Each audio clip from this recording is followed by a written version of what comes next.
தடகள சாம்பியன்ஷிப் போட்டியில் இந்தியா எத்தனை பதக்கங்களை வென்றுள்ளது? இதற்கான பதில் 24 பதக்கங்கள். ரீசெண்டாக பார்த்தீங்கன்னா ஆசிய தடகள சாம்பியன்ஷிப் போட்டி தென்கொரியாவில் உள்ள குமி நகர் அப்படிங்கிற ஒரு இடத்துல நடைபெற்றது. அதில் பல நாடுகள் பங்கேற்றாங்க. இதில் முதலிடத்தில் சைனா பிடிச்சாங்க. 2வது இடத்தை இந்தியா பிடிச்சிருக்காங்க. கிட்டத்தட்ட 24 பதக்கங்களை இந்தியா மொத்தமாக 8 தங்கம் 10 வெள்ளி 6 வெண்கலம் மொத்தம் 24 பதக்கங்களை இந்தியா ஜெயிச்சிருக்காங்க. பதக்கப்பட்டியலில் இந்தியா 2வது இடத்துல இருக்காங்க.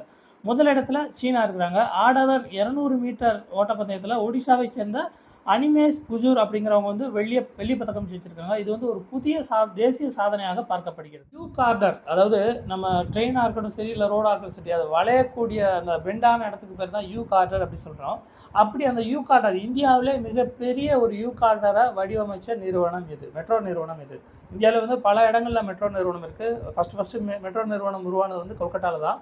ஸோ இந்த மிகப்பெரிய ஒரு யூ கார்டரை நிறுவிய மெட்ரோ நிறுவனம் இது. இதற்கான பதில் சென்னை மெட்ரோ. நடந்த